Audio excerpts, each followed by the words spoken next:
Every one welcome back to my YouTube channel. അപ്പം കഴിഞ്ഞ ദിവസം നമ്മളൊരു റിയാക്ഷൻ വീഡിയോ ഒക്കെ ചെയ്തിട്ടുണ്ടായിരുന്നു. ഐ ഹോപ്പ് നിങ്ങളെല്ലാവരും അത് കണ്ടിട്ടുണ്ടാവും എന്ന് ഞാൻ പ്രതീക്ഷിക്കുന്നുണ്ട്. അപ്പോൾ നമ്മളിന്ന് അന്ന് ഞാൻ പറഞ്ഞിട്ടുണ്ടായിരുന്നു നമ്മളൊരു നല്ല ഇൻട്രസ്റ്റിംഗ് ആയിട്ടുള്ള ഒരു കോണ്ടന്റ് ചെയ്യുന്നുണ്ട് എന്നുള്ളത്. അപ്പം ഞാനിന്ന് ആ ഒരു കോണ്ടന്റുമായിട്ടാണ് വന്നിട്ടുള്ളത്. നമ്മൾ കുറേ ആയില്ലേ സെക്സ് എഡ്യൂക്കേഷനെ കുറിച്ചിട്ടും അതേപോലെ തന്നെ മറ്റു കാര്യങ്ങളെ കുറിച്ചിട്ടൊക്കെ നമ്മളിങ്ങനെ റിലേഷൻഷിപ്പ് ബേസ്ഡ് ആയിട്ടൊക്കെ സംസാരിച്ചിട്ട് കുറച്ചായി. നമ്മളിപ്പം രണ്ട് ടോപ്പിക്കായിട്ട് ഇപ്പോൾ സംസാരിച്ചത് സെക്സ് എഡ്യൂക്കേഷനെ കുറിച്ചിട്ടായിരുന്നു. അപ്പോൾ നമുക്കൊരു കാര്യം ചെയ്യാം, ഇന്നിപ്പോൾ ഒരു റിലേഷൻഷിപ്പിൻ്റെ കാര്യങ്ങളെക്കുറിച്ച് സംസാരിക്കാം. റിലേഷൻഷിപ്പിൻ്റെ കാര്യങ്ങളെന്ന് പറയുമ്പം മാരേജ് ലൈഫിൽ ഒരു 5 സ്റ്റേജസുകളുണ്ട്.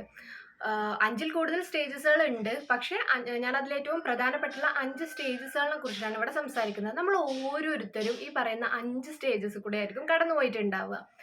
അപ്പോൾ ആ കാര്യങ്ങൾ എന്തൊക്കെയാണ് എന്നുള്ളത് അറിയണ്ടേ.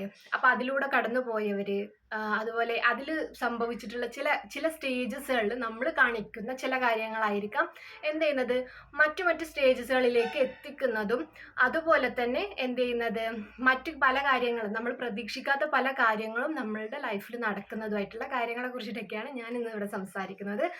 അപ്പോൾ നമ്മൾ ഒട്ടും ബോറടിപ്പിക്കാതെ കുറച്ച് ഫണ്ണാണ് ഇത്. സംസാരിക്കുമ്പോൾ നമുക്ക് ഒരുപാട് കാര്യങ്ങളെക്കുറിച്ച് നമുക്ക് ഒരുപാട് പേർക്ക് കണക്ട് ചെയ്യാൻ പറ്റിയിട്ടുള്ള കുറേ കാര്യങ്ങളാണ് ഇതുള്ളത്.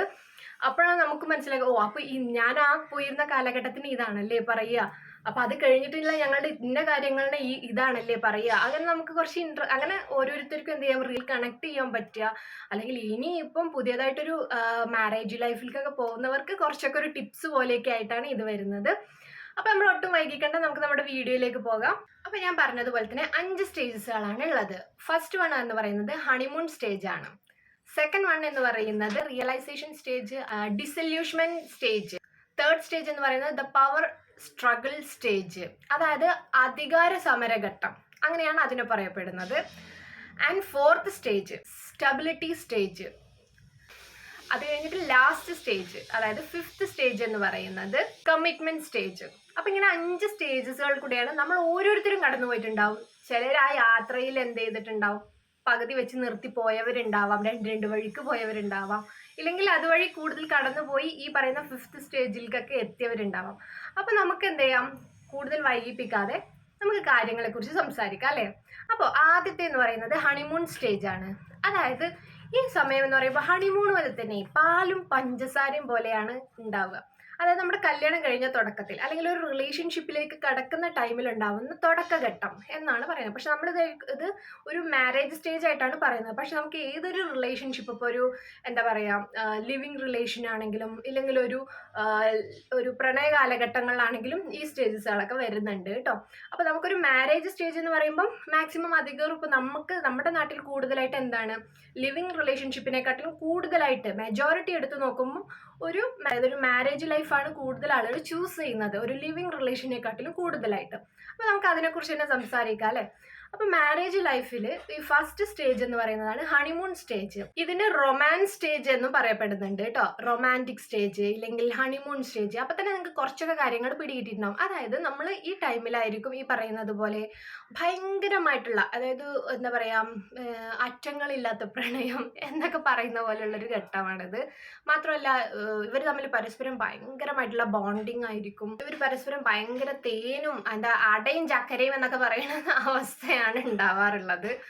എപ്പോഴും ഇവർക്ക് ഒരു പെറ്റ് നെയിം ഒക്കെ വെച്ചിട്ടായിരിക്കും. ഇവരുടെ പാർട്ട്ണർ എന്ന് പറയുമ്പോൾ തന്നെ ഇവർക്ക് ഇങ്ങനെ രോമാഞ്ചം വന്നു വരിക. അതുപോലെ കുറച്ച് എൻ്റെ പാർട്ട്ണറിനെ പോലെ വേറൊരാൾ ഉണ്ടാവില്ല എന്ന് തുടങ്ങിയ ഒരു എക്സ്ട്രീം ലെവല്. ഈ സമയത്ത് നമ്മൾ ചെയ്ത് കൂട്ടുന്ന ചില കാര്യങ്ങളാണ് മറ്റ് സ്റ്റേജസുകളിലേക്ക് എന്ത് ചെയ്യുന്നത് വഴി വെക്കുന്നത് എന്നൊക്കെ വേണമെങ്കിൽ പറയാം. ഈ ഹണിമൂൺ സ്റ്റേജിൽ നമ്മളുടെ ഒരു പ്രശ്നം എന്താ അറിയോ, ഏറ്റവും കൂടുതൽ നമ്മളുടെ പാരൻസ് കഴിഞ്ഞിട്ട് പുറമേ നിന്നുള്ള ഒരു വ്യക്തിയാണ് നമ്മളെ ഇഷ്ടപ്പെടുന്നത്. അപ്പം നമുക്ക് എന്ത് ചെയ്യാം, പെട്ടെന്ന് പുതിയൊരാളോട്, അതായത് നമ്മുടെ അച്ഛൻ അമ്മ ബ്രദേഴ്സ് അല്ലെങ്കിൽ നമ്മളുടെ റിലേറ്റീവ്സ് അല്ലാത്ത പുറമേ നിന്ന് ഒരാളിനോട് നമുക്കൊരു പ്രത്യേകമായിട്ടുള്ള ഒരു ഇഷ്ടം തോന്നുകയാണ്. ആ സമയത്ത് നമുക്ക് എന്ത് ചെയ്യണം, ഇതൊക്കെ പുതുമയാണ് അല്ലേ. ഇപ്പൊ നമ്മുടെ ചൈൽഡ്ഹുഡിൽ നമുക്ക് നമ്മളുടെ പാരൻസിനോട് തോന്നുന്ന ഒരു പ്രണയം അല്ലെങ്കിൽ ഒരു ഇഷ്ടം ഒക്കെ ഉണ്ടാവില്ലേ? അപ്പൊ അതിനെക്കാട്ടിലും എക്സ്ട്രീം ആയിട്ടുള്ള ഒരു ഇഷ്ടം തോന്നുകയാണ്. കാരണം ഒരു സ്ട്രേഞ്ചർ ആയിട്ടുള്ള ഒരാളിനോട് അല്ലെങ്കിൽ പെട്ടെന്ന് കണ്ടൊരു വ്യക്തിയോട് യാതൊരു തരത്തിലുള്ള ബ്ലഡ് കണക്ഷനോ അല്ലെങ്കിൽ ബ്ലഡ് റിലേഷനോ ഒന്നും ഇല്ലാത്ത ഒരു വ്യക്തിയോട് നമുക്ക് ഇത്രയും കൂടുതൽ സ്നേഹം തോന്നുക, അല്ലെങ്കിൽ ആ വ്യക്തി നമ്മൾ ഇത്രയും സ്നേഹിക്കുന്നു എന്ന് വരുന്ന സമയത്ത് ഉണ്ടാവുന്ന നമ്മൾ കുറച്ച് എന്താ പറയാ എക്സ്ട്രാ കുറച്ച് കാര്യങ്ങളൊക്കെ നമ്മുടെ കയ്യിൽ നിന്ന് എടുത്തിടും. ആ കാര്യങ്ങളാണ് പിന്നീടുള്ള മറ്റ് സ്റ്റേജസുകളിലേക്ക് എന്ത് ചെയ്യുന്നത്, വഴി വെക്കുന്നത്, അല്ലെങ്കിൽ മറ്റ് സ്റ്റേജസുകളിലേക്ക് നമ്മളെ കൊണ്ടുപോകുന്നത് എന്നൊക്കെ വേണമെങ്കിൽ പറയാം.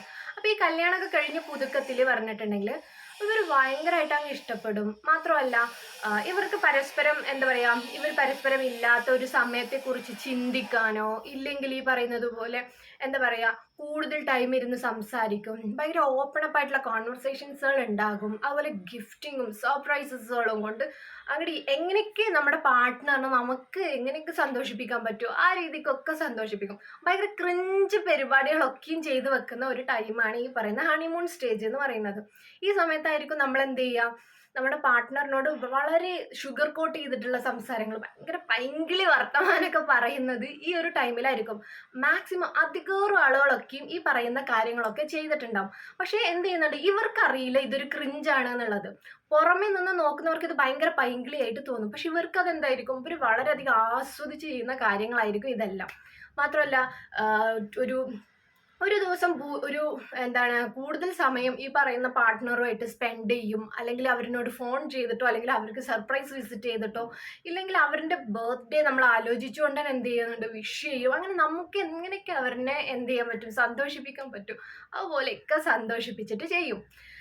അപ്പോൾ ഈ സമയത്ത് എന്ത് ചെയ്യും, നമ്മുടെ പാർട്ട്ണർ രണ്ടുപേരും, അതായത് ഇപ്പോൾ വുമൺ ആണെന്നില്ല മെൻ ആണെന്നില്ല, അപ്പോൾ ഇവരെന്ത് ചെയ്യണം, അതുപോലെ ഇവരുടെ പാർട്ട്ണറിനോട് അത്രക്കും എന്ത് ചെയ്യണം, അട്രാക്റ്റഡ് ആകുകയാണ്. അവർക്ക് വേണ്ടി അത്രയും ഡെഡിക്കേറ്റഡ് ആവുമ്പോൾ പിന്നെ പറഞ്ഞിട്ടുണ്ടെങ്കിൽ ഇവരുടെ ഒരു കുഴപ്പം പറഞ്ഞിട്ടുണ്ടെങ്കിൽ ഇവരുടെ മറ്റു സ്വഭാവങ്ങളൊന്നും പുറത്ത് കാണിക്കില്ല. അതായത് ഇവരുടെ കുറവുകളോ അല്ലെങ്കിൽ ഇപ്പൊ ചിലർക്ക് ഈ പറയുന്ന പോലെ സ്മോക്കിംഗ് ഉണ്ടെങ്കിൽ അതൊന്നും കാണിക്കില്ല. ഇല്ലെങ്കിൽ എന്താ പറയാ, ഇപ്പൊ ഇതൊരു ഗേൾ ആണെന്നുണ്ടെങ്കിൽ ആള് ചിലപ്പോൾ നല്ല ഫുഡി ആയിരിക്കാം. പക്ഷെ എന്ത് ചെയ്യും, എങ്ങനെ ഇപ്പൊ ഇവന്റെ മുന്നിൽ എങ്ങനെ ഞാനിങ്ങനെ കഴിക്കും. എന്നാലും നമ്മൾ കുറെ റീൽസിൽ കണ്ടിട്ടില്ല, ആദ്യം ഭയങ്കര പരിഷ്കരിച്ച് കഴിക്കും, പിന്നീട് കല്യാണം കഴിഞ്ഞ് കുറച്ച് കഴിയുമ്പോഴായിരിക്കും ഇവളുടെ കഴിക്കലിന്റെ രീതികൾ മാറുന്നത്, പെരുമാറ്റ രീതികൾ മാറുന്നത് എന്നൊക്കെ പറയുന്നത് പോലെ നമ്മളുടെ ഏറ്റവും പെർഫെക്റ്റ് ആയിട്ടുള്ള ഒരു ഭാഗം നമ്മൾ കാണിച്ചു കൊടുക്കും. ഏറ്റവും നമ്മളുടെ പെർഫെക്റ്റ് ആയിട്ടുള്ള ഏതാണോ നമ്മൾ നല്ല രീതിക്ക് അത് എത്രത്തോളം മാനേഴ്സ് ആയിട്ട് നമ്മൾ അങ്ങനെ നമ്മളുടെ ഒരു ബെസ്റ്റ് നമ്മൾ അവർക്ക് കാണിച്ചു കൊടുക്കുന്ന സമയമാണ് ഈ ഹണിമൂൺ സ്റ്റേജ് എന്ന് പറയുന്നത്. മാത്രമല്ല ഈ സ്റ്റേജിൽ തന്നെയാണ് ഇവരെന്ത് ചെയ്യുന്നത്, ഭയങ്കരമായിട്ടുള്ള, ഞാൻ പറഞ്ഞില്ലേ ഈ ഷുഗർ കോട്ടഡ് ആയിട്ടുള്ള സംസാരങ്ങൾ സംസാരിക്കുക എന്നൊക്കെ പറയുന്നില്ലേ. അപ്പോൾ അതിനൊരു എക്സാമ്പിൾ പറയുമ്പോൾ നിങ്ങളുടെ എല്ലാവരുടെയും മനസ്സിൽ വന്നൊരു കാര്യം ഉണ്ടാകും. മിഥുനം സിനിമയിലെ സേതുവേട്ടന്റെ അവസ്ഥയാണ് ഇതിൽ വരുന്നത്. അപ്പൊ എന്താണ്, പ്രണയ കാലഘട്ടങ്ങളിൽ സേതുവേട്ടൻ ഭയങ്കര പൈങ്കിളിയായിട്ടും ആഫ്റ്റർ മാരേജ് എന്തൊക്കെ ചെയ്തു കൊടുക്കും എന്നുള്ള ഒരു കൂട്ടം ലെറ്ററുകൾ ആർക്ക് കൊടുക്കുന്നു, ഉർവശിക്ക് കൊടുക്കുകയാണ്.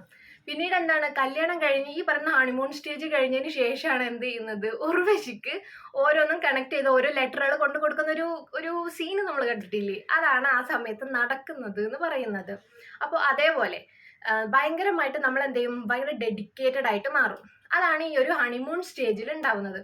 അപ്പം മാത്രമല്ല ഇവർ പരസ്പരം എന്തായിരിക്കും, ഇങ്ങനെ സ്നേഹിക്കുന്ന ഈ ഒരു സമയത്ത് അല്ലെങ്കിൽ ഇത്രയും ഭയങ്കരമായിട്ട് സന്തോഷം അനുഭവിക്കുന്ന സമയത്ത് നമ്മളുടെ ശരീരത്തിൽ ഒരുപാട് മാറ്റങ്ങൾ വരുന്നുണ്ട്. അതായത് എൻഡോഫിൻ എന്നൊക്കെ പറയുന്ന കുറേ ഹോർമോൺസുകളൊക്കെ ഉണ്ട്. അതായത് നമ്മുടെ ഹാപ്പി ഹോർമോൺസും നമ്മളെ കുറച്ചും കൂടി പോസിറ്റീവായിട്ടൊക്കെ ഇരുത്തുന്ന ഹോർമോൺസ് ആണ് ഈ എൻഡോഫിൻ എന്നൊക്കെ പറയുന്നത്. ഈ എൻഡോഫിനൊക്കെ എന്ത് ചെയ്യുന്നത്, പ്രൊഡ്യൂസ് ചെയ്യുന്നതൊക്കെ ഭയങ്കര ഹൈ ആയിട്ട് പ്രൊഡ്യൂസ് ചെയ്യും. അപ്പം നമ്മൾ എന്താ കൂടുതൽ പോസിറ്റീവായിട്ടിരിക്കും. നമുക്ക് നമ്മുടെ വർക്കിലൊക്കെ കുറേ എന്ത് ചെയ്യാൻ പറ്റും, കോൺസെൻട്രേറ്റ് ചെയ്യാനും ഒക്കെ പറ്റുമ്പോഴാണ് നമ്മൾ പറയാ എന്റെ ഭാര്യയുടെ ഐശ്വര്യം കണ്ടോ എന്ന് നമ്മൾ പറയാറില്ലേ, അത് ആ സമയത്താണ്. അതായത് ശരിക്കും അത് ഭാര്യയുടെ ഐശ്വര്യം അല്ലെങ്കിൽ ഐശ്വര്യക്കേടോ അല്ലെങ്കിൽ ഭർത്താവിന്റെ ഐശ്വര്യക്കേടോ അതൊന്നും അല്ല. ശരിക്കെന്ന് പറഞ്ഞിട്ടുണ്ടെങ്കിൽ നമ്മൾ അത്രയും പോസിറ്റീവായിട്ട് ഇരിക്കുമ്പോഴാണ് നമുക്ക് കുറച്ചും കൂടി നമ്മൾ ചെയ്യുന്ന വർക്കിലൊക്കെ നമ്മൾ എന്ത് ചെയ്യുന്നത്, കൂടുതൽ ഡെഡിക്കേറ്റഡ് ആവുന്നത്. അപ്പോൾ അതിന് ഈ എൻഡോഫിൻ എന്ന് പറയുന്ന ഒരു ഹോർമോൺസ് വളരെയധികം ഹെൽപ്പ് ചെയ്യുന്നുണ്ട്. ഈ ഹണിമൂൺ സ്റ്റേജിൽ പറഞ്ഞാൽ എൻഡോഫിൻ ഉൽപ്പാദിപ്പിക്കുന്നത് കൂടുതലായിരിക്കും. അതുകൊണ്ടാണ് ഇങ്ങനെ സംഭവിക്കുന്നത്. പക്ഷെ നമ്മൾ എന്താ പറയുക, നമ്മുടെ പാർട്ട്ണറിന്റെ ഒരു എന്താ പറയാ, എൻ്റെ പാർട്ട്ണറിന്റെ ഒരു രാശി അല്ലെങ്കിൽ പാർട്ട്ണറിന്റെ ഒരു ഐശ്വര്യം അതുകൊണ്ടാണ് എന്നൊക്കെ നമ്മൾ പറയില്ലേ. പക്ഷെ അതൊക്കെ വളരെ ബുൾഷിറ്റ് ആയിട്ടുള്ള കാര്യങ്ങളാണ്. അതൊന്നും അല്ല. നമ്മുടെ ഈ പറയുന്ന ഹോർമോൺസ് കൊണ്ടാണ് നമ്മൾ അത്രയും നമ്മുടെ വർക്കിലാണെങ്കിലും മറ്റു കാര്യങ്ങളാണെങ്കിലും നമ്മൾ ഭയങ്കര പോസിറ്റീവായിട്ട് അപ്പുറത്തൊരു അടി കണ്ടാലും അല്ലെങ്കിൽ ഒരു വഴക്ക് നമ്മൾ ഒരാൾ 4 തെറി വിളിച്ചാലും എന്നൊക്കെ കാട്ടിയിട്ട് നമ്മൾ ഇരിക്കുന്നതിന് കാരണം എന്താ, ഈ എൻഡോർഫിൻ കുറച്ച് കൂടുമ്പോൾ നമ്മൾ കുറച്ചുകൂടി പോസിറ്റീവ് ആകും. നെഗറ്റീവ് ആകുന്നതിനേക്കാൾ കൂടുതൽ പോസിറ്റീവായിട്ട് ഇരിക്കാൻ നമുക്ക് പറ്റും. അതുകൊണ്ടാണ് അതങ്ങനെ സംഭവിക്കുന്നത്. ഈ ഹണിമൂൺ സ്റ്റേജിൽ ഇവർ ഭയങ്കര ഓപ്പൺ ആയിട്ട് സംസാരിക്കും എന്ന് പറയില്ല. അപ്പോൾ ഇവരെന്ത് ചെയ്യും, ഇവരുടെ പല കാര്യങ്ങളും ലൈഫിൽ നടന്നിരുന്ന അല്ലെങ്കിൽ പണ്ടത്തെ കാര്യങ്ങളെക്കുറിച്ച്, അതായത് ഒരു എക്സിനെ കുറിച്ചിട്ടോ അങ്ങനെ എന്തെങ്കിലുമൊക്കെ സംസാരിക്കും. ഇവരുടെ ലൈഫിൽ അല്ലെങ്കിൽ ഇവരുടെ കുടുംബങ്ങളിലുള്ള കാര്യങ്ങൾ അങ്ങനെ എല്ലാം കുറിച്ച് ഓപ്പൺ ആയിട്ട് സംസാരിക്കും. നമുക്ക് ഭയങ്കര വിശ്വാസമുള്ള ഒരു വ്യക്തിയായിരിക്കും നമ്മളുടെ പാർട്ട്ണർ എന്ന് പറയുന്നത്. അപ്പം നമ്മുടെ എല്ലാ കാര്യങ്ങളും അങ്ങ് ഓപ്പൺ ആയിട്ട് നമ്മൾ സംസാരിക്കും. നമ്മൾ അനുഭവിച്ചിരുന്ന പ്രശ്നങ്ങൾ അല്ലെങ്കിൽ നമ്മുടെ വീട്ടിലത്തെ അവസ്ഥകൾ ഇതെല്ലാം നമ്മൾ എന്ത് ചെയ്യും, അങ്ങ് ഓപ്പൺ ആയിട്ട് സംസാരിക്കുന്ന ടൈമാണ് ഈ പറയുന്ന ഹണിമൂൺ സ്റ്റേജ് എന്നൊക്കെ പറയുന്നത്. അപ്പം ഇത്തരം കാര്യങ്ങളൊക്കെ നമുക്ക് വില്ലനായിട്ട് വരാൻ കിടക്കുന്നുണ്ട്. അതാണ് നിരാശാഘട്ടം എന്ന് പറയുന്നത്. അപ്പം ഇങ്ങനെ ഈ ഒരു ഹണിമൂൺ സ്റ്റേജ് എന്നൊക്കെ പറയുന്നത് ഒരു 2 മാസം മുതൽക്ക് 2 വർഷം വരെയൊക്കെ നീണ്ടു നിൽക്കുന്ന ഒരു സ്റ്റേജാണ് കേട്ടോ. അപ്പം ഈ 2 വർഷം വരെയൊക്കെ എന്ത് ചെയ്യാറുണ്ട്, ഈ പറയുന്ന ഹണിമൂൺ സ്റ്റേജ് എന്ന് പറയുന്നത് കടന്നു പോവാറുണ്ട് നമ്മൾ. അപ്പം ആ പുതുക്കത്തെ നമ്മൾ പറയാറുണ്ടല്ലോ, പുതുക്കത്തിൽ ഭയങ്കര രസമായിരിക്കുമല്ലോ. അപ്പം ആ ഒരു രസത്തിലൊക്കെ അങ്ങനെ പോയി വരുമ്പോഴായിരിക്കും ഇവരെന്ത് ചെയ്യുന്നത്, പിന്നീട് ഈ പറയുന്ന നിരാശാഘട്ടത്തിലേക്ക് കടക്കുന്നത്. അതാണ് നമ്മുടെ 2ാമത്തെ ഘട്ടം. ഈ നിരാശാഘട്ടത്തിലേക്ക് കടക്കുന്ന സമയത്തായിരിക്കും പല കാര്യങ്ങളും റിയലൈസ് ചെയ്യുന്നത്. അതായത് ഇവർ ഈ ആകാശത്ത് നിന്ന് താഴേക്ക് ഇറങ്ങുന്ന സമയമാണ് ഈ പറയുന്ന നിരാശാഘട്ടം എന്ന് പറയുന്നത്. അപ്പോഴാണ് ഇവരൊന്ന് ഭൂമിയിൽ കാല് കുത്തുന്നത്. അപ്പോഴാണ് മനസ്സിലാവുന്നത് തൻ്റെ പാർട്ട്ണർ ഒരു മനുഷ്യനാണ് എന്ന് മനസ്സിലാക്കുന്ന ഒരു സമയം എത്തുന്നത്. അതാണ്. അതുവരെയ്ക്ക് ദൈവമാണല്ലോ, അല്ലെങ്കിൽ ഇത്രയും പെർഫെക്റ്റ് ആയിട്ടുള്ള ഒരു ആളിനെ ഞാൻ കണ്ടിട്ടില്ല എന്ന് തോന്നുന്ന ആ ഒരു കാര്യത്തിൽ നിന്നും ഈ ആൾക്ക് കുറച്ച് കുറവുകൾ ഉണ്ട് എന്നുള്ള റിയലൈസ് ചെയ്യുന്ന ഒരു ടൈമാണ് എന്ത്, ഈ പറയുന്ന നിരാശാഘട്ടം എന്ന് പറയുന്നത്. അപ്പം എന്താകും, ഇതിൻ്റെ പേര് പോലെ തന്നെ ഭയങ്കര നിരാശ വരാൻ തുടങ്ങും. അപ്പം നമ്മൾ മനസ്സിൽ ഉദ്ദേശിച്ചിരുന്ന അല്ലെങ്കിൽ നമ്മൾ കണ്ടിരുന്ന ഒരു വ്യക്തി അല്ലല്ലോ ഇയാള് എന്നുള്ളത് നമുക്ക് എന്ത് ചെയ്യുന്നു, മനസ്സിലാവുന്നു. അപ്പം എന്താകുന്നു, ഈ ഒരു വ്യക്തിയോട് നമുക്ക് എന്ത് തോന്നുന്നു, കുറച്ചൊരു കാര്യങ്ങൾ നമുക്ക് ഡൗട്ട് തോന്നാൻ തുടങ്ങുന്നു. ഇയാളുടെ പ്രവൃത്തി ആയിരിക്കാം, ഇല്ലെങ്കിൽ ഇയാളുടെ ഹാബിറ്റ് ആയിരിക്കാം, ഇയാളുടെ ജീവിത ശൈലി ആയിരിക്കാം. ഓക്കെ, അതാണ് ഈ നിരാശാഘട്ടങ്ങളിൽ ഉണ്ടാവുന്നത്. ഈ സമയത്ത് നമുക്ക് തോന്നും നമ്മുടെ പാർട്ട്ണർ അത്ര പോരാ, എൻ്റെ തീരുമാനങ്ങൾ തെറ്റായിരുന്നു എന്നൊക്കെ തോന്നുന്ന ഒരു ടൈമാണ് ഈ പറയുന്ന നിരാശാഘട്ടത്തിൽ വരിക. സമയത്താണ് ഇവരുടെ ഈ പരസ്പരമുള്ള ചില കാര്യങ്ങളും ചില ആശയങ്ങളൊന്നും എന്ത് ചെയ്യാൻ പറ്റുന്നില്ല, പരസ്പരം അംഗീകരിക്കാൻ പറ്റാതെയൊക്കെ വരുന്നത്. അപ്പം എന്താകും, ഈ പറയുന്ന പാർട്ട്നേഴ്സുകളൊക്കെ പാർട്ട്ണറിനോട് നമുക്ക് എന്ത് തോന്നും, ഒരു നിരാശ തോന്നും. നമുക്ക് എന്താ ഇയാൾ ഇങ്ങനെ അല്ലായിരുന്നല്ലോ, ഞാൻ കണ്ടിരുന്ന ആൾ ഇങ്ങനെ അല്ലല്ലോ എന്ന് പറയുന്ന സമയത്താണ്, അങ്ങനെ തോന്നുന്ന ഒരു ടൈമിലാണ് നമ്മളുടെ ഉർവശി കത്തെടുത്തിട്ട് ഓരോ കത്തിലും നിങ്ങൾ അന്ന് അങ്ങനെയല്ലേ എന്നോട് പറഞ്ഞത്, നിങ്ങൾ അന്ന് എന്നോട് ഇങ്ങനെയല്ലേ പറഞ്ഞത് എന്ന് പറഞ്ഞിട്ട് ആ കത്തെടുത്ത് കൊണ്ടുപോയി കാണിക്കുന്നില്ലേ. ആ ഒരു ടൈം വരുന്നത് ഈ സമയത്താണ്. ഒരു എക്സാമ്പിൾ കൂടി പറയുകയാണെന്നുണ്ടെങ്കിൽ ഹണിമൂണിന്റെ ഒരു സ്റ്റേജിൽ പറയുന്നതാണെങ്കിൽ ഹോം ഫിലിമിൽ നമ്മുടെ ശ്രീനാഥ് ബാസി ആളുടെ കാമുകിക്ക് കുറെ ആ ഒരു ടൈമിൽ ഭയങ്കരമായിട്ട് ക്രിഞ്ചായിട്ട് കുറെ മെസ്സേജസ് വായിക്കും. പിന്നെ കുറെ കാലത്തിന് ശേഷം ഒരു റിയാലിറ്റിയിലേക്ക് വരികയും പിന്നീട് കാമുകി അവൻ അയച്ചിരുന്ന മെസ്സേജസ് സ്ക്രോൾ ചെയ്തിട്ട് വായിച്ചു കൊടുക്കുന്നതായിരുന്നു. ഇതൊക്കെ ഞാൻ അയച്ചതാണോ എന്ന് ചോദിക്കുന്നുണ്ടല്ലോ. അങ്ങനത്തെ ഒരു സ്റ്റേജ് നമുക്ക് ഓരോരുത്തർക്കും ഉണ്ടായിട്ടുണ്ടാവില്ലേ. നമ്മളുടെ ഫോണിൽ പിന്നെ ഒന്ന് സ്ക്രോൾ ചെയ്തിട്ട് നമ്മൾ പണ്ട് നമ്മളുടെ പാർട്ട്ണർക്ക് അയച്ചു കൊടുത്ത മെസ്സേജസോ അല്ലെങ്കിൽ നമ്മൾ ആ കാര്യങ്ങളൊക്കെ വർക്ക് ചെയ്യുമ്പോൾ എന്ന് തോന്നുന്ന ഒരു സമയം നമുക്ക് എല്ലാവർക്കും കടന്നു പോയിട്ടുണ്ടാവും എന്ന് ഞാൻ വിശ്വസിക്കുന്നുണ്ട്. അപ്പം അതുപോലെ അപ്പം അന്ന് നമുക്ക് പ്രോമിസ് ചെയ്തിരുന്ന കാര്യങ്ങൾ അല്ലെങ്കിൽ അന്ന് നമ്മുടെ മുന്നിൽ ഉണ്ടായിരുന്ന ചില കാര്യങ്ങളൊന്നും എന്ത് ചെയ്യുന്നില്ല, യാഥാർത്ഥ്യമായിട്ട് നടക്കാതെ വരികയാണ്. എന്താ പറയുക, ആ ഒരു വ്യക്തി അയാളുടെ പെർഫെക്റ്റ് ആയിട്ടുള്ള ഒരു ഫേസ് മാത്രം നമുക്ക് കാണിക്കുന്നത്. അപ്പം അല്ലാത്തൊരു അയാളുടെ ഇംപെർഫെക്ഷൻസുകൾ എന്താവുന്നില്ല. അപ്പം അത്രയും പെർഫെക്റ്റ് ആയിട്ട് കണ്ടിരുന്ന ഒരു വ്യക്തിയുടെ ഇംപെർഫെക്ഷൻസുകൾ നമുക്ക് ഒരിക്കലും എന്ത് ചെയ്യാൻ പറ്റുന്നില്ല, ആക്സെപ്റ്റ് ചെയ്യാൻ പറ്റാതെ വരുന്നു. അപ്പം അയാളുടെ ഈ കുറവുകളൊക്കെ കാണുമ്പോൾ എന്താവുന്നു, നമുക്ക് തോന്നും ഇല്ല എനിക്ക് ചേർന്നൊരു വ്യക്തിയല്ല, എൻ്റെ ഡിസിഷൻസുകൾ തെറ്റായിരുന്നു, ഞാൻ ചെയ്ത ഓപ്ഷൻ തെറ്റായിരുന്നു എന്നൊക്കെ തോന്നുന്ന ഒരു ടൈമാണ് ഈ നിരാശാഘട്ടം എന്ന് പറയുന്നത്. പക്ഷെ അപ്പോഴും ഇവരുടെ സ്നേഹങ്ങളൊക്കെ നിലനിൽക്കുന്നുണ്ട്. ഈ ഒരു നിരാശാഘട്ടത്തിന് ഒരു എക്സാമ്പിൾ പറയുകയാണെങ്കിൽ മേഘം ഫിലിം കാണാത്ത ആരും ഉണ്ടായിരിക്കില്ല എന്ന് വിചാരിക്കുന്നു. മമ്മൂട്ടിയുടെ ആ ഫിലിമില് മമ്മൂട്ടി സ്നേഹിച്ച് കല്യാണം ഒരു ഹിന്ദി നടിയാണ്. അപ്പൊ ആള് ഭയങ്കരമായിട്ട് ആ ടൈമിൽ ആളെങ്ങനെയായിരുന്നു അതുപോലെ തന്നെ ആള് ഇപ്പോഴും ഉണ്ടായിരുന്നത്. പക്ഷെ ആളുടെ ഇംപെർഫെക്ഷൻസുകൾ, അതായത് പൂജാമുറിയിലേക്ക് കയറുമ്പോൾ ചെരുപ്പ് അഴിച്ചിടണം, അങ്ങനെ എന്ത് ചെയ്യുന്ന മമ്മൂട്ടിയുടെ ഈ പറയുന്ന ശീലങ്ങളോട് ഒത്തുവരാത്ത ഒരു വ്യക്തിയായിട്ട് മാറുകയാണ്. അപ്പൊ ആളുടെ പെർഫെക്റ്റ് ആയിട്ടുള്ള ഭാഗങ്ങൾ മാത്രമേ കണ്ടിട്ടുള്ളൂ, ആളുടെ ഇംപെർഫെക്ഷൻസുകൾ കണ്ടിട്ടില്ല. അങ്ങനെയാണ് അവർക്കിടയിൽ ഒരു വഴക്കും കാര്യങ്ങളും ഒക്കെ വരുന്നത് കണ്ടിട്ടില്ലേ. ഇതാണ് അതിനൊരു എക്സാമ്പിൾ എന്ന് പറയുന്നത്. അപ്പൊ നമ്മൾ ആ മേഘം ഫിലിം കണ്ടു കഴിഞ്ഞാൽ തന്നെ നമുക്ക് എന്ത് ചെയ്യും, കുറച്ചൊക്കെ മനസ്സിലാക്കും. അത് കണ്ടവർക്ക് കുറച്ച് കണക്ട് ചെയ്യാൻ പറ്റിയിട്ടുണ്ടാവും എന്ന് ഞാൻ വിചാരിക്കുന്നു. അപ്പൊ ഇങ്ങനത്തെ സാഹചര്യത്തിലാണ് പിന്നീട് നമുക്ക് തോന്നുക ഇത് നമുക്ക് ചേർന്നൊരു വ്യക്തിയല്ല, അല്ലെങ്കിൽ എനിക്ക് കുറച്ചും കൂടി ഒരു ബെറ്റർ ഓപ്ഷൻസുകൾ ഉണ്ടായിരുന്നു എന്നൊക്കെ തോന്നുന്ന ഒരു സാഹചര്യമാണ് ഈ നിരാശ ഘട്ടം എന്ന് പറയുന്നത്. മാത്രമല്ല ഈ ഒരു ടൈമിലായിരിക്കാം നമ്മുടെ പാർട്ട്ണർ നമ്മളെ ചീറ്റ് ചെയ്യുന്നുണ്ടോ അല്ലെങ്കിൽ ചീറ്റ് ചെയ്തോ എന്നൊക്കെ നമുക്ക് തോന്നുന്ന ഒരു ഘട്ടം കൂടിയാണ് ഈ പറയുന്ന നിരാശാഘട്ടം എന്ന് പറയുന്നത്. അപ്പൊ ആള് നമ്മളെ കുറച്ച്, അതായത് റിയാലിറ്റി മനസ്സിലാക്കുന്ന ഘട്ടം. പക്ഷെ അതെന്താണ്, അത് ഈ പറയുന്ന സമയത്ത് ഞാൻ പറഞ്ഞല്ലോ, ഹണിമൂൺ ടൈമിലുള്ള ഒരു ആഫ്റ്റർ എഫക്റ്റ്. ആ ടൈമിൽ നമുക്ക് പുതുമയിൽ നമ്മൾ എന്തും ചെയ്യുമല്ലോ. ഒരു കളിപ്പാട്ടം കിട്ടിക്കഴിഞ്ഞാൽ നമ്മൾ ആ പുതുമയിൽ അതിനെ അത്രയും നന്നായിട്ട് കെയർ ചെയ്യും. പിന്നീട് എന്താകും, അതൊരു 2-3 ദിവസം കഴിഞ്ഞ് അത് അവിടെ ഇവിടെ ഇടും. അതന്നെയാണ് സംഭവിക്കുന്നത്. പിന്നീട് ആ ഒരു കെയറിങ് എന്ത് ചെയ്യുന്നില്ല, പിന്നീട് കിട്ടുന്നില്ലാതെ വരുമ്പോൾ എന്ത് തോന്നും, നമ്മളെ ചീറ്റ് ചെയ്തതാണോ ഇല്ലെങ്കിൽ ആള് നമ്മളുടെ മുന്നിൽ അഭിനയിച്ചതാണോ എന്നൊക്കെ തോന്നുന്നത് അങ്ങനെയാണ്. ഇത് രണ്ടുപേരും ചെയ്യുന്നുണ്ട് കേട്ടോ, രണ്ടുപേർക്കും തോന്നുന്ന ഒരു കാര്യമാണ് ഇത്. അപ്പൊ അതാണ് അപ്പൊ ഈ ഹണിമൂൺ സ്റ്റേജിൽ കുറച്ച് ഈ പുതിയതായിട്ട് വരുന്ന കപ്പിൾസുകൾ നമ്മളിപ്പം നമ്മളെ കൊണ്ട് ലൈഫ് ലോങ് ചെയ്യാൻ പറ്റുന്ന കാര്യങ്ങൾ മാത്രം ചെയ്യുക ഈ ഹണിമൂൺ സ്റ്റേജിൽ. ശരിയാണ്, നമുക്ക് ഒരുപാട് എക്സൈറ്റഡ് ആയിരിക്കാം, ഇല്ലെങ്കിൽ നമ്മൾ ഒരുപാട് എന്താ പറയുന്നത്, നമ്മളുടെ പാർട്ട്ണറിനെ കാണുമ്പോൾ അവരോട് നമുക്കൊരു എന്താ പറയുക, അവർ അതിരില്ലാത്തൊരു ഇഷ്ടം തോന്നാനൊക്കെ ഉള്ള ചാൻസസുകൾ കൂടുതലാണ്. അപ്പൊ നമ്മൾ എന്ത് ചെയ്യുക, കുറച്ച് കൺട്രോൾ ചെയ്യുക. അതായത് ഇത് ലൈഫ് ലോങ് കൊണ്ടുപോകേണ്ട ഒരു കാര്യമാണ് എന്നുള്ളത് അറിഞ്ഞിട്ട് നമ്മൾ എന്ത് ചെയ്യുക, നമ്മളെ കൊണ്ട് പറ്റുന്ന കാര്യങ്ങൾ മാത്രം ചെയ്യുക. പിന്നെ കുറച്ചുകൂടി നമ്മൾ റിയൽ ആയിട്ട് ഇരിക്കാൻ ശ്രമിച്ചു കഴിഞ്ഞാൽ അത്രക്കാർക്ക് എന്ത് പറ്റുന്നില്ല, ഇങ്ങനത്തെ ഒരു പ്രശ്നങ്ങൾ വരാനോ ഒന്നും ഇടയാക്കില്ല. അപ്പം മെജോറിറ്റി ആളുകൾ ഇങ്ങനെ എക്സൈറ്റഡ് ആയിട്ട് ഓരോന്ന് ചെയ്യുകയും പിന്നീട് അത് എന്ത് ചെയ്യാൻ പറ്റുന്നില്ല, കണ്ടിന്യൂ ചെയ്യാൻ പറ്റാതെ വരുമ്പോഴാണ് ഈ നിരാശാഘട്ടത്തിലേക്ക് കടക്കുന്നത്.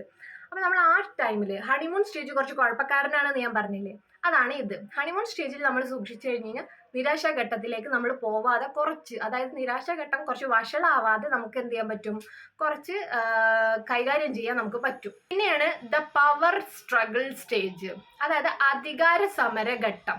അതിൽ തന്നെ മനസ്സിലായിട്ടുണ്ടാവും അല്ലേ.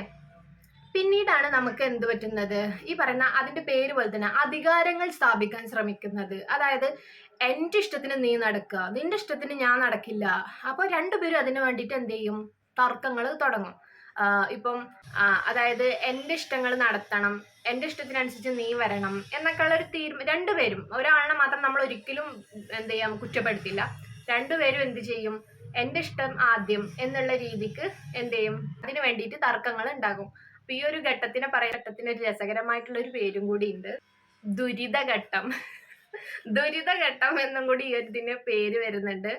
അധികാര സമര ഘട്ടത്തിനേക്കാൾ കൂടുതൽ യോജിക്കുന്നത് എനിക്ക് തോന്നുന്നത് ഈ ഒരു ഘട്ടമാണ്. കാരണം കുറച്ച് ദുരന്തമാണ് അവിടെ നടക്കുന്നത്, ദുരിതങ്ങളാണ് അവിടെ നടക്കുന്നത്. രണ്ടുപേരും ഈ പറയുന്ന എന്താ പറയാ, അവരവരുടെ ഇഷ്ടങ്ങൾ സ്ഥാപിക്കാൻ വേണ്ടിയിട്ട് ശ്രമിക്കും.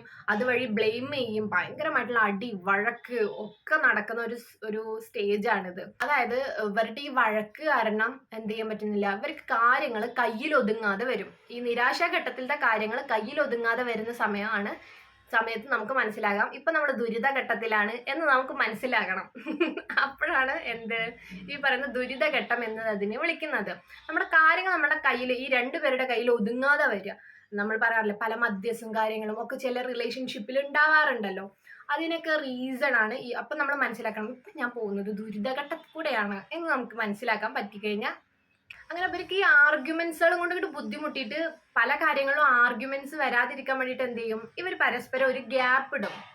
പണ്ട് എന്ന് പറഞ്ഞാൽ ഭയങ്കര അടിയും ചക്കരയും പോലെ ഇരുന്നിരുന്ന ആളുകൾ പിന്നെ എന്ത് ചെയ്യും, ഇവർക്കിടയിൽ ഒരു ഗ്യാപ്പ് ഇടാൻ തുടങ്ങും.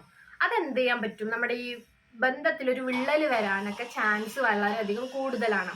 അല്ലെങ്കിൽ ഈ ബന്ധത്തിൽ നിന്ന് അകന്നു പോകാനൊക്കെ ഉള്ള കൂടുതൽ ചാൻസസുകൾ വരും. കാരണം ആർഗ്യുമെന്റ്സ് വരുമ്പോൾ അല്ലെങ്കിൽ ഒഴിഞ്ഞു പോവുക, അല്ലെങ്കിൽ ഈ പറയുന്നത് പോലെ നിന്നോട് സംസാരിച്ചിട്ട് എനിക്ക് കാര്യമില്ല എന്ന് പറഞ്ഞാൽ നമ്മൾ ഒഴിഞ്ഞു മാറിപ്പോകും. കാരണം ആർഗ്യുമെന്റ്സിന് താല്പര്യം ഇല്ലാതെ വരുമ്പോഴാണ് ഇങ്ങനെ. അല്ലെങ്കിൽ പല കാര്യങ്ങളും ഷെയർ ചെയ്യാതെ ആകും.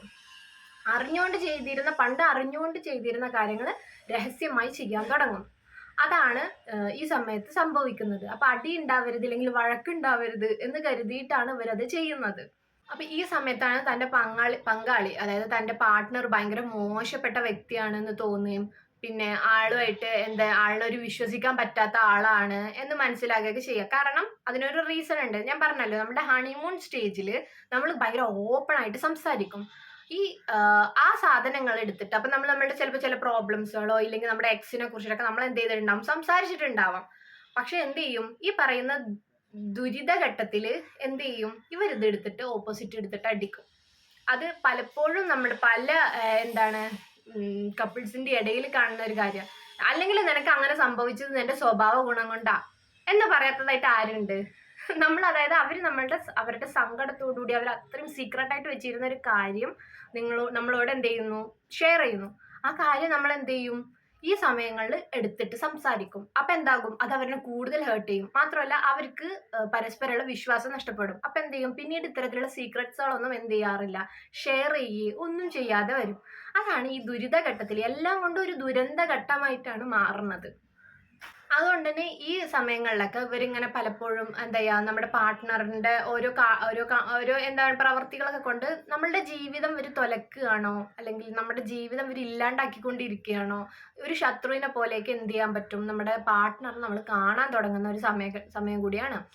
ഈ സമയത്താണ് കൂടുതലായിട്ട് ഡിവോഴ്സ് എന്ന് പറയുന്ന, അതായത് എനിക്ക് ഈ പാർട്ട്ണർ വേണ്ട എന്ന് പറഞ്ഞിട്ട് ഇവരുടെ ഇടയിൽ ഇത്തരം ഒരു സംസാരം വരും. അതായത് എനിക്ക് നിന്നേക്കാൾ കൂടുതൽ നല്ലതിനെ കിട്ടും, എനിക്ക് നല്ല ഓപ്ഷൻസുകൾ ഉണ്ട്, എന്നെ പോലെ ഒരു വ്യക്തിയുടെ കൂടെ ജീവിക്കാൻ കഴിയില്ല എന്നൊക്കെയുള്ള കുറേ ടോക്കുകളൊക്കെ എന്ത് ചെയ്യാൻ വരും, നമ്മുടെ ഈ പറയുന്ന പാർട്ട്നേഴ്സിന്റെ ഇടയിലൊക്കെ വരും. അപ്പൊ എന്ത് ചെയ്യുന്നു, ചിലര് ഈ സാഹചര്യത്തിന് എന്ത് ചെയ്യും, തല്ലി പിരിഞ്ഞ് എന്ത് ചെയ്യാറുണ്ട്, പോവാറുണ്ട്. പക്ഷെ ചിലർ എന്ത് ചെയ്യും, പിന്നെയും സ്റ്റക്ക് ചെയ്തിട്ട് നിൽക്കും. പണ്ടത്തെ നമ്മളുടെ കമ്മിറ്റ്മെന്റ്സുകൾ ആലോചിച്ചിട്ട്, പണ്ടുണ്ടായിരുന്ന കാര്യങ്ങൾ ഓർമ്മകളെന്നും ഉണ്ടാവുമല്ലോ. അപ്പൊ അതിങ്ങനെ ആലോചിച്ചിട്ട് എന്ത് ചെയ്യും, ഇവർ കുറച്ചും കൂടി അതിൽ പിടിച്ചു നിൽക്കാൻ ശ്രമിക്കും. അങ്ങനെ പിടിച്ചു നിൽക്കുന്നവരാണ് 4th സ്റ്റേജിലേക്ക് പോകുന്നത്. നമ്മുടെ ഒരു 4th സ്റ്റേജ് ആയിട്ടുള്ള സ്റ്റെബിലിറ്റി സ്റ്റേജ് എന്നാണ് അതിനെ പറയുന്നത്. ഈ സ്റ്റെബിലിറ്റി സ്റ്റേജിൽ പോകുന്ന സമയത്ത് അധികറും ഒരു ഫ്രണ്ട്ഷിപ്പ് കീപ്പ് ചെയ്യാൻ ഇവർ ശ്രമിക്കും. അതായത് ഈ ഒരു പ്രശ്നങ്ങളൊക്കെ വരുമ്പോഴും അവരുടെ മനസ്സിൽ പണ്ടുള്ളവരിനോട്, അതായത് നമ്മുടെ പാർട്ട്ണർ എന്ന് പറയുമ്പോൾ നമ്മൾ അത്രയും സ്നേഹിക്കുന്ന ഒരു വ്യക്തിയായിരിക്കും അല്ലെ, അല്ലെങ്കിൽ നമ്മുടെ മനസ്സിൽ അത്രയും ഒരു പെർഫെക്റ്റ് ആയിട്ടുള്ള ഒരാളായിരുന്നല്ലോ ഹണിമൂൺ സ്റ്റേജിൽ. അപ്പൊ ആ ഓർമ്മകൾ എന്തായാലും നമ്മളുടെ മെമ്മറിയിൽ ഉണ്ടാകും, ഓർമ്മകളിൽ ഉണ്ടാകും. അപ്പൊ എന്ത് ചെയ്യും, നമ്മൾ എന്ത് ചെയ്യും, അപ്പൊ ആ ഒരു ടൈമിൽ ആൾ അങ്ങനെ ആയിരുന്നല്ലോ എന്നുള്ള ഒരു ചിന്ത എന്ത് ചെയ്യും, നമ്മൾ ഈ ബന്ധത്തിൽ പിന്നെയും പിടിച്ചു നിർത്താൻ വേണ്ടിയിട്ട് തോന്നിക്കും. അങ്ങനെയുള്ളവർ മാത്രമേ ഉള്ളൂ ഈ പറയുന്ന സ്റ്റെബിലിറ്റി സ്റ്റേജിലേക്ക് പോവുക. ഈ സ്റ്റേജിലേക്ക് മിക്കവാറും ആളുകളൊന്നും എത്താറില്ല. ഭയങ്കരമായിട്ടുള്ള പ്രശ്നങ്ങൾ വന്നു കഴിഞ്ഞു കഴിഞ്ഞാൽ ഞാൻ പറഞ്ഞല്ലോ, ഈ ദുരിത ഘട്ടത്തിൽ തന്നെ ഡിവോഴ്സ് എന്ന് പറയുന്ന ഓപ്ഷൻ സെലക്ട് ചെയ്ത് രണ്ടുപേരും രണ്ട് വഴിക്ക് പോവുകയാണെന്നാണല്ലോ പറഞ്ഞത്. അപ്പോൾ കുറച്ച് ഇങ്ങനെ പിടിച്ചു നിൽക്കുന്നവരാണ് എന്ത് ചെയ്യുന്നത്, സ്റ്റെബിലിറ്റി സ്റ്റേജിലേക്ക് എത്തുന്നത്. ഈ സ്റ്റെബിലിറ്റി സ്റ്റേജിൽ എന്ന് പറഞ്ഞു കഴിഞ്ഞാൽ ഇവരെന്ത് ചെയ്യും, പ്രണയമൊക്കെ പോട്ട് നമുക്ക് കുറച്ച് ഫ്രണ്ട്ലി ആയിട്ട് നിൽക്കാൻ ശ്രമിക്കും. അതായത് കുറച്ച് ഫ്രണ്ട്ഷിപ്പ് അവിടെ ഉണ്ടാക്കാൻ അവർ ശ്രമിക്കും. ഈ ഘട്ടത്തിൽ ഇവരെന്ത് ചെയ്യുന്ന വെച്ചിട്ടുണ്ടെങ്കിൽ, ഇപ്പൊ ഞാൻ പറഞ്ഞല്ലോ നമ്മളുടെ ദുരിത ഘട്ടത്തിൽ ഉണ്ടായിരുന്ന കാര്യങ്ങൾ എന്താണ്, നമ്മളുടെ ആഗ്രഹങ്ങളൊക്കെ എന്ത് ചെയ്യും, മറ്റാളെ കൊണ്ട് ചെയ്യിക്കാനുള്ള ഒരു ശ്രമം നടത്തിയിരുന്നല്ലോ. ഈ ഘട്ടത്തിൽ എന്ന് പറഞ്ഞു കഴിഞ്ഞാൽ ഇവരെന്ത് ചെയ്യും, എൻ്റെ ആഗ്രഹങ്ങൾ എൻ്റെ ആഗ്രഹം, ഓക്കെ, അത് ഞാൻ അയാളിനെ അടിച്ചേൽപ്പിക്കില്ല എന്നുള്ള ഒരു തീരുമാനത്തിൽ ഇവരെത്തും. അതായത് നമ്മുടെ ആഗ്രഹങ്ങൾ ഓക്കെ, അത് എൻ്റെ ആഗ്രഹം ഓക്കെ, അയാളുടെ ആഗ്രഹം അയാൾ ജീവിക്കട്ടെ എന്നുള്ള ഒരു തീരുമാനത്തിലേക്ക് എത്തുന്നതാണ് ഈ സ്റ്റെബിലിറ്റി സ്റ്റേജിൽ നടക്കുന്നത്. ഈ സമയത്താണ് ഇവരെന്ത് മനസ്സിലാക്കുന്നത്, ഇവരുടെ പാർട്ട്ണർ എന്ന് പറയുന്നത്, നമ്മൾ പറഞ്ഞല്ലോ ആകാശത്ത് നിന്ന് താഴേക്ക് ഇറങ്ങുമ്പോൾ മറ്റേത് ഭയങ്കര പെർഫെക്റ്റ് ആയിട്ടുള്ള ഒരു വ്യക്തി ആയിരുന്നല്ലോ നമ്മുടെ പാർട്ട്ണർ. അപ്പൊ പിന്നെ ഈ ഘട്ടത്തിലേക്ക് എത്തുമ്പോഴേക്കും ഇവരെന്ത് മനസ്സിലാക്കും, ഇവരുടെ പാർട്ട്ണർക്ക് കുറച്ച് കുറവുകൾ ഉണ്ട് എന്നുള്ളത് ഇവർ അക്സെപ്റ്റ് ചെയ്യാൻ തുടങ്ങും. അക്സെപ്റ്റൻസ് ആണ് ഈ സമയത്ത് ഉണ്ടാവുന്നത്. കൂടുതൽ ആ പാർട്ട്ണറിന്റെ കാര്യങ്ങൾ, ആള് അത്ര പെർഫെക്റ്റ് അല്ല, അപ്പൊ ആളുടെ അടുത്ത് നിന്ന് അത്ര നമ്മൾ പെർഫെക്ഷൻ പ്രതീക്ഷിക്കാൻ പറ്റില്ല എന്നുള്ള ഒരു റിയാലിറ്റി മനസ്സിലാക്കിയിട്ട് അതിനനുസരിച്ച് ജീവിതം മുന്നോട്ടേക്ക് കൊണ്ടുപോകുന്നതാണ് ഈ പറയുന്ന സ്റ്റെബിലിറ്റി സ്റ്റേജിൽ സംഭവിക്കുന്നത്. അതുപോലെ തന്നെ ഈ ടൈമിൽ ഇവർക്കിടയിലുള്ള ഒരു അഭിപ്രായ വ്യത്യാസങ്ങളോ അല്ലെങ്കിൽ ഇവർക്കിടയിൽ പരസ്പരം ഉണ്ടാവുന്ന പ്രശ്നങ്ങളോ ഇവരെന്ത് ചെയ്യും, പരിഹരിക്കാൻ ശ്രമിക്കും. ആ സമയത്ത് തന്നെ ഇവരെന്ത് ചെയ്യും, ഇവരുടെ ഈ ഒരു ബന്ധത്തിലുള്ള ആത്മവിശ്വാസം കുറച്ച് കൂട്ടാനും ശ്രമിക്കും.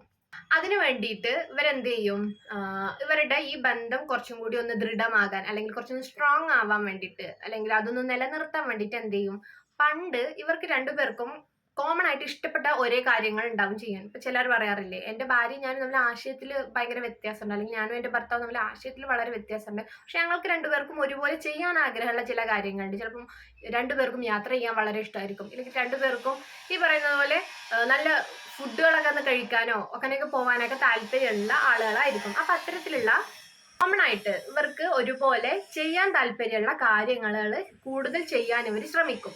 അതായത് ഈ ബന്ധം നിലനിർത്താൻ വേണ്ടിയിട്ടാണ് ഇതൊക്കെ ചെയ്ത് കൂട്ടുന്നത്. അങ്ങനെ ചെയ്യുന്ന സമയത്താണെങ്കിൽ പോലും ഈ പറയുന്ന, ഞാൻ പറഞ്ഞല്ലോ ഒരു വെറുപ്പ് വരും എന്ന് പറഞ്ഞല്ലോ, നമ്മുടെ ദുരിതഘട്ടത്തിൽ ഈ പറയുന്ന പാർട്ട്നേഴ്സുകൾ പരസ്പരം ഒരു വെറുപ്പ് പറയുന്നത് അവർക്കിടയിൽ വന്നിട്ടുണ്ടാവും. പണ്ടത്തെ ആ ഒരു സ്നേഹത്തിന്റെ ആ ഒരു അളവ് അവർക്ക് ഇപ്പൊ ഉണ്ടോ എന്ന് ചോദിച്ചു കഴിഞ്ഞാൽ സംശയമായിരിക്കും. അപ്പൊ ആ ഒരു വെറുപ്പ് എന്തായാലും അവർക്കിടയിൽ വന്നിട്ടുണ്ടാവും. അപ്പൊ ഇങ്ങനെ ഇവര് കോമൺ ആയിട്ടുള്ളത് ചെയ്യുമെങ്കിലും ആ ഒരു വെറുപ്പ് പറയുന്നത് ഉള്ളിലുണ്ടാകും, ചെറുതായിട്ടെങ്കിലും എവിടെയെങ്കിലും ഒരു കോർണറിൽ. ആ ഓർമ്മകളും, അതായത് ഹണിമൂൺ ടൈമിലത്തെ ഓർമ്മകളും ഉണ്ടാകും, ദുരിത ടൈമിലത്തെ ഓർമ്മകളും ഇവർക്ക് എന്തുണ്ടാകും, ഓർമ്മയിലുണ്ടാകും. ചില സമയത്ത് ആ ഓർമ്മകളൊക്കെ വരുമ്പോൾ എന്ത് ചെയ്യാറുണ്ട്, ഇവർക്കൊരു വിരസത അല്ലെങ്കിൽ എന്താ പറയാ ഒരു വെറുപ്പ്, അതൊക്കെ വരുന്നത് സ്വാഭാവികമാണ്. അപ്പൊ ചിലര് എന്ത് ചെയ്യുന്നുണ്ട്, അത്രയൊക്കെ അഡ്ജസ്റ്റ് ചെയ്ത് പോയിട്ടും എനിക്ക് അങ്ങോട്ട് ഒന്നും മെനയാവണില്ല നമ്മൾ പറയുന്നില്ലേ, അങ്ങനെ വരുന്ന സമയത്ത് എന്താവും, അപ്പോൾ സെപ്പറേറ്റ് ആയി പോകാനുള്ള ചാൻസസ് വളരെയധികം കൂടുതലാണ്. അപ്പൊ ഫോർത്ത് സ്റ്റേജ് പറയുന്നത് ഒരു സ്റ്റെബിലിറ്റി സ്റ്റേജ് ആണെങ്കിൽ പോലും അതൊന്നിങ്ങനെ ആടി ആടി ആടി നിൽക്കുന്ന ഒരു സംഭവമാണ്. അപ്പൊ ആ സമയത്തും നമുക്കൊരിക്കലും നമ്മുടെ പാർട്ട്ണർ നമ്മുടെ കൂടെ തന്നെ ഉണ്ടാവും എന്ന് നമുക്ക് ഉറപ്പിക്കാനായിട്ടില്ല, വരുന്നേ ഉള്ളൂ. അപ്പൊ അങ്ങനെയുള്ള സാഹചര്യത്തിൽ നമുക്ക് ചെയ്യാൻ പറ്റുന്ന ഒരു കാര്യം എന്ന് പറഞ്ഞിട്ടുണ്ടെങ്കിൽ, നമ്മൾ ഹണിമൂൺ സ്റ്റേജിൽ കുറച്ച് കാര്യങ്ങൾ ചെയ്തിട്ടുണ്ടായിരുന്നല്ലോ, അതായത് ഹാപ്പി ആയിട്ട് ഇരിക്കുന്ന ചില സമയങ്ങളിൽ അത് റീക്രിയേറ്റ് ചെയ്യാൻ ചിലർ ശ്രമിക്കും. നമ്മുടെ പാർട്ട്ണർക്ക് ഏറ്റവും കൂടുതൽ ചെയ്യാൻ താല്പര്യമുള്ള കാര്യങ്ങൾ എന്താണ് എന്നുള്ളതൊക്കെ നോക്കിയിട്ട് എന്ത് ചെയ്യും, അവരത് കൂടുതൽ ചെയ്യാൻ ശ്രമിക്കും. അപ്പൊ അങ്ങനെയൊക്കെ ചെയ്യുമ്പോഴാണ് എന്ത് ചെയ്യുന്നത്, വീണ്ടും ആ ഒരു ബന്ധം ഒന്നുകൂടി എന്ത് ചെയ്യുന്നത്, സ്ട്രോങ് ആവാനുള്ള ചാൻസസുകൾ കൂടുന്നത്. പിന്നെ അടുത്ത സ്റ്റേജ് ആണ്, അപ്പൊ ഇതും കടന്നു പോകുന്നവർ മാത്രമേ ഉള്ളൂ ഫിഫ്ത്ത് സ്റ്റേജിലേക്ക് എത്തുക. ഈ ഫിഫ്ത്ത് സ്റ്റേജിലേക്ക് എത്തുന്നത് 5% ആളുകൾ മാത്രമാണെന്നാണ് പഠന റിപ്പോർട്ടുകൾ വരുന്നത്. അതായത് അപ്പൊ എല്ലാവരും വിചാരിക്കും എല്ലാവരും ഡിവോഴ്സ് ആയി പോയോ എന്നല്ല. ഞാൻ പറഞ്ഞല്ലോ ഹണിമൂൺ സ്റ്റേജിലത്തെ പെർഫോമൻസ് കുറച്ച് കൂടുമ്പോഴാണ് ഈ സ്റ്റേജിലേക്കൊക്കെ വരുന്നത് എന്ന് ഞാൻ പറഞ്ഞല്ലോ. അപ്പൊ ഹണിമൂൺ സ്റ്റേജിൽ കുറച്ചൊക്കെ ഒന്ന് പിടിച്ച് ചെയ്യുന്നവരാണെന്നുണ്ടെങ്കിൽ സെക്കൻഡ് സ്റ്റേജിലേക്ക് ഒന്നും എത്തില്ല, അവർ ആ ഒരു ലെവലിൽ തന്നെ അങ്ങനെ മെയിൻറ്റെയിൻ ചെയ്ത് പോകാൻ അവർക്ക് കഴിയും. പക്ഷെ ഈ ഹണിമൂൺ സ്റ്റേജിൽ ഓവറായി ചളവാക്കുന്ന ആളുകളാണ് ഇത്തരം സ്റ്റേജിൽ കൂടെയൊക്കെ എന്ത് ചെയ്യുന്നത്, കടന്നു പോകാനുള്ള ചാൻസസുകൾ കൂടുന്നത്. അപ്പൊ നമ്മൾ കുറച്ചും കൂടി റിയൽ ആയിട്ട് നിന്ന് കഴിഞ്ഞാൽ എന്ത് പറ്റുന്നില്ല, നമുക്ക് ഈ സമയങ്ങളിൽ ഈ സ്റ്റേജസുകളിലേക്കൊന്നും കൂടുതലായിട്ട് എത്തേണ്ടതായിട്ട് വരില്ല. റിയാലിറ്റി സ്റ്റേജോട് കൂടിയിട്ട് അത് ഒതുങ്ങി നിൽക്കും. അപ്പൊ എന്താണ്, ഈ ഹണിമൂൺ സ്റ്റേജിലത്തെ സംഭവങ്ങളൊക്കെ കഴിഞ്ഞ് നമ്മൾ ഇതൊക്കെ മാറി മാറി മാറി വരുന്നവരാണ് ഫിഫ്ത്ത് സ്റ്റേജിലേക്ക് എത്തുന്നത്. ആ സ്റ്റേജിനെ പറയുന്നതാണ് കമ്മിറ്റ്മെന്റ് സ്റ്റേജ് എന്ന് പറയുന്നത്. അതായത് പരസ്പരം ഒരു കമ്മിറ്റ്മെന്റ് ഉണ്ടാക്കിയെടുക്കുന്നതാണ് ഇത്. ഈ സമയത്താണ് യഥാർത്ഥത്തിലുള്ള പ്രണയം എന്ന് പറയുന്നത് ഉണ്ടാവുന്നത്. അപ്പൊ നമ്മൾ ഹണിമൂൺ സ്റ്റേജിലുള്ളത് എന്താണെന്ന് വെച്ച് കഴിഞ്ഞാൽ വെറും ഷോ മാത്രമായിരുന്നു ഹണിമൂൺ സ്റ്റേജിൽ ഉണ്ടായിരുന്നത്. ഈ സ്റ്റേജിൽ എത്തുമ്പോഴാണ് ഇവർ തമ്മിൽ പരസ്പരം ഒരു യഥാർത്ഥ സ്നേഹം അല്ലെങ്കിൽ യഥാർത്ഥമായിട്ടുള്ള ഒരു പ്രണയം എന്ന് പറയുന്നത് ഇവർക്കിടയിൽ ഉണ്ടാവുന്നത് ഈ ഒരു ഫിഫ്ത്ത് സ്റ്റേജിലാണ്. കാരണം തൻ്റെ പാർട്ട്ണറിൻ്റെ കുറവുകളും തൻ്റെ പാർട്ട്നേഴ്സിൻ്റെ എന്ത് ചെയ്യുന്ന ഇഷ്ടങ്ങൾ അനിഷ്ടങ്ങൾ അതുപോലെ അവരുടെ കുറവ് എല്ലാം കൂടി അക്സെപ്റ്റ് ചെയ്തിട്ട് എന്നിട്ട് പിന്നെ അവരെ ഇഷ്ടപ്പെടുന്നുണ്ടല്ലോ, ആ ഇഷ്ടമാണ് ശരിക്കുള്ള യഥാർത്ഥ പ്രണയമായിട്ട് കണക്കാക്കുന്നത്. അതാണ് ഈ ഫിഫ്ത്ത് സ്റ്റേജിൽ സംഭവിക്കുന്നത്. അപ്പൊ ഈ സ്റ്റേജിലായിരിക്കും പിന്നീട് ഒരു യഥാർത്ഥ പ്രണയം ഇവരിലേക്ക് ഉണ്ടാവുന്നത്. അങ്ങനെ വരുമ്പോൾ എന്ത് ചെയ്യും, ഇവർ ഈ പരസ്പരമുള്ള അവരുടെ കുറവുകളും പോരായ്മകളും ഒക്കെ എന്ത് ചെയ്യുന്നത് അക്സെപ്റ്റ് ചെയ്തിട്ട് ഇവർക്ക് പരസ്പരം ഇഷ്ടമുള്ള കാര്യങ്ങളൊക്കെ ചെയ്തിട്ട് എന്ത് ചെയ്യുന്നു, സ്വന്തം പാർട്ട്ണറിന്റെ ഇഷ്ടങ്ങളും കൂടിയും ചെയ്യാനുള്ള ഒരു മനസ്സ് കാണിക്കണം.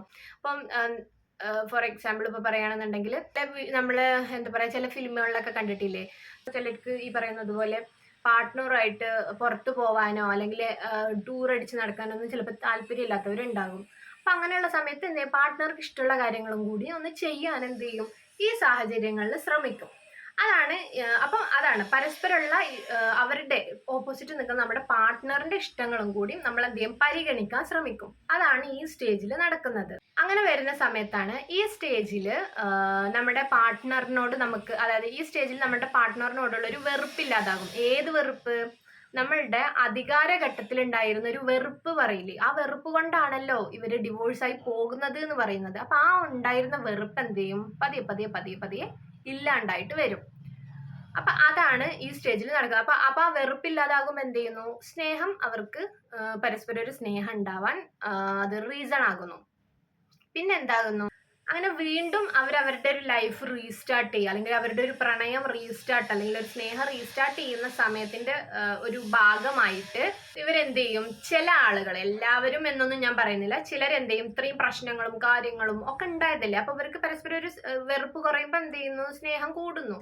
അപ്പൊ ഈ സ്നേഹം കൂടുന്നതിന്റെ ഭാഗമായിട്ട് ചിലരെന്ത് ചെയ്യും? ഇവരുടെ ഒരു മാരേജോ അങ്ങനെ എന്തെങ്കിലുമൊക്കെ ഒന്ന് റീക്രിയേറ്റ് ചെയ്യാൻ ശ്രമിക്കും. മാരേജോ അല്ലെങ്കിൽ എന്തെങ്കിലും ഒരു ചെറുതായിട്ട് ഇവർ രണ്ടുപേരുടെയും കപ്പിൾസിന്റെ ചിലപ്പോൾ ഒരു ആനിവേഴ്സറി വളരെയധികം ഹാപ്പി ആയിട്ട് എല്ലാവരെയും വിളിച്ച് അങ്ങനെയൊക്കെ ഒന്ന് സെലിബ്രേറ്റ് ചെയ്യാനൊക്കെ ചിലർ ശ്രമിക്കും. എല്ലാവരും എന്ന് ഞാൻ പറയുന്നില്ല, ചിലർ അങ്ങനെയൊക്കെ എന്ത് ചെയ്യാറുണ്ട്? അങ്ങനെയൊക്കെയുള്ള റീക്രിയേറ്റ് ചെയ്തൊരു ന്യൂ ലൈഫ് എന്ന് പറഞ്ഞിട്ട് അവർ സ്റ്റാർട്ട് ചെയ്യാൻ, ഒരു റീസ്റ്റാർട്ട് ചെയ്യാൻ വേണ്ടിയിട്ട് പലരും ശ്രമിക്കാറുണ്ട്. നമ്മൾ ചില ഫിലിമുകളിലൊക്കെ കണ്ടിട്ടുണ്ടല്ലോ അങ്ങനത്തെ കുറെ സീൻസുകൾ. പെട്ടെന്നൊരു സിനിമയുടെ പേര് എനിക്ക് ഓർമ്മ കിട്ടുന്നില്ല, പക്ഷെ നിങ്ങൾക്ക് അറിയായിരിക്കാം.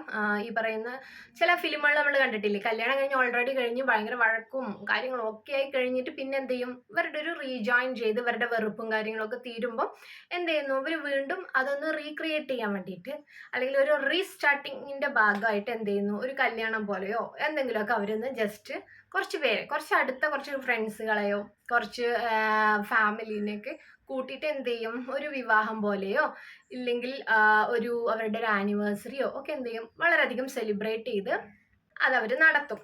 ഒക്കെ ഓരോരുത്തരുടെ ഇഷ്ടങ്ങളാണ്. ഇനിയിപ്പോൾ അങ്ങനെയൊന്നും ചെയ്തിട്ടില്ലെങ്കിലും ചിലരെന്ത് ചെയ്യും? അവരുടെ പഴയ കാര്യങ്ങളെ കുറച്ചും കൂടി റീക്രിയേറ്റ് ചെയ്യാൻ ശ്രമിക്കും. അതാണ് ഈ സ്റ്റേജിൽ നടക്കുന്നത്. അപ്പോൾ ഈ 5 സ്റ്റേജസ് കൂടെയാണ് മാക്സിമം അധികം ആളുകൾ കടന്നു പോകുന്നത്. 5th സ്റ്റേജിൽ എത്തിക്കഴിഞ്ഞാൽ പാസ്സായി. അപ്പോൾ ഹണിമൂൺ സ്റ്റേജിലത്തെ കാര്യങ്ങൾ ഹണിമൂൺ സ്റ്റേജിൽ നമ്മൾ ഇവിടെ നിന്നിരുന്ന വ്യക്തി പിന്നീട് എന്താകണം? ഇങ്ങനെ കുറഞ്ഞു വരുന്നതാണ് നമ്മൾ കണ്ടത്. അപ്പോൾ ഹണിമൂൺ സ്റ്റേജിൽ കൂടുതൽ പെർഫോമൻസ് ചെയ്യുമ്പോൾ ആലോചിക്കണം, ഇതോടുകൂടി ദി എൻഡ് എന്ന് കാണിക്കുന്ന ഒരു സംഭവം ഇല്ല. നമ്മൾ പലപ്പോഴും നമ്മുടെ നോവലിലായിക്കോട്ടെ ഫിലിംസിലായിക്കോട്ടെ ഒക്കെ പ്രണയം കാണിക്കുമ്പോൾ ഈ ഹണിമൂൺ സ്റ്റേജിലത്തെ ക്രിഞ്ച് കാര്യങ്ങളായിരിക്കും കാണിക്കുക. അപ്പോൾ ആ ടൈമിൽ ഉണ്ടാവുന്ന കാര്യങ്ങളെയാണ് നമ്മൾ നോവലിൽ കൂടെയൊക്കെ വായിക്കുമ്പോൾ നമുക്ക് വളരെ മനോഹരമായിട്ട് തോന്നും. നമ്മൾ ഭയങ്കരമായിട്ട് കണക്റ്റഡ് ആകും അതിലേക്ക്, അല്ലേ?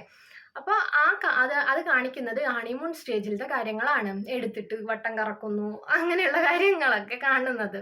അപ്പോൾ അതൊരു ക്രിഞ്ച് കാര്യങ്ങളാണെങ്കിലും പോലും നമ്മൾ എന്ത് ചെയ്യുക? കുറച്ചൊന്ന് നമ്മളായിട്ടുള്ള കാര്യങ്ങൾ, നമുക്ക് ചില നമ്മുടെ ഹാബിറ്റ്സ് ആയിക്കോട്ടെ ഇല്ലെങ്കിൽ നമ്മളുടെ ചില ആഗ്രഹങ്ങൾ ഇല്ലെങ്കിൽ നമ്മുടെ ആശയങ്ങളൊക്കെ ഈ ഹണിമൂൺ സ്റ്റേജിൽ തന്നെ എന്ത് ചെയ്യുക? നമ്മുടെ പാർട്ട്ണർക്ക് കാണിച്ചു കൊടുക്കുക. നമ്മൾ ഒരിക്കലും നമ്മളുടെ നല്ല വശം കാണിക്കാതെ നമ്മളുടെ നെഗറ്റീവ് വശം കൂടി കാണിച്ചു കഴിഞ്ഞ് കഴിഞ്ഞാൽ ഇത്രയും ഈ പറയുന്ന ബന്ധങ്ങൾ എന്ത് ചെയ്യില്ല? വഷളായി വരില്ല. അതാണ് കൂടുതലായിട്ടും ശ്രദ്ധിക്കേണ്ട ഒരു കാര്യം എന്ന് പറയുന്നത്. പിന്നെ മാക്സിമം എല്ലാവരും സന്തോഷമായിട്ടിരിക്കുക നോക്കുക. പിന്നെ ഈ പറയുന്ന ആർഗ്യുമെന്റ്സുകൾ കൂടുതൽ വരുമ്പോൾ തന്നെ, അതായത് മൂന്നാമതൊരാളിനെ നമ്മളുടെ ബന്ധത്തിന്റെ പ്രശ്നത്തിലേക്ക് കടത്താതിരിക്കുന്നതാണ് ഏറ്റവും വലിയൊരു നല്ലൊരു കാര്യം എന്ന് പറയുന്നത്. മൂന്നാമതൊരാൾ വന്നു കഴിഞ്ഞാൽ അയാളുടെ ഇഷ്ടത്തിനായിരിക്കും പിന്നീട് കാര്യങ്ങളും തീരുമാനങ്ങളും ഒക്കെ പോകുന്നത്. അപ്പോൾ ഈ നമ്മുടെ മാക്സിമം നമ്മൾ ഈ 2 പാർട്ട്നേഴ്സിന്റെ കാര്യം 2 പാർട്ട്നേഴ്സുകൾ മാത്രമായിട്ട് തീരുമാനിച്ചു കഴിഞ്ഞാൽ ഒരുപാട് പ്രശ്നങ്ങളുള്ളത് ചെറിയൊരു പ്രശ്നമായിട്ട് അങ്ങ് ഒഴിഞ്ഞു പോയിക്കോളും. അപ്പോൾ വേറെ ഒന്നുമില്ല, നിങ്ങൾക്ക് ഈ ടോപ്പിക് ഇഷ്ടപ്പെട്ടിട്ടുണ്ടാവും എന്ന് ഞാൻ വിചാരിക്കുന്നുണ്ട്. അപ്പോൾ നമ്മൾ ഇനി അടുത്തതൊരു നല്ലൊരു ടോപ്പിക്കുമായിട്ട് മറ്റൊരു ദിവസം വരുന്നതായിരിക്കും. അതുവരെക്കും bye bye. Do like, share, subscribe to my YouTube channel. Subscribe ചെയ്യൂ. കാണുന്നവർ ആ ലൈക്കും കൂടി ചെയ്ത് കഴിഞ്ഞ് കഴിഞ്ഞാൽ നിങ്ങൾക്ക് ഇഷ്ടപ്പെട്ടോ ഇല്ലേ എന്നുള്ളത് എനിക്കൊന്ന് മനസ്സിലാവാനും പറ്റും കേട്ടോ. അപ്പോൾ ശരി, ബൈ ബൈ.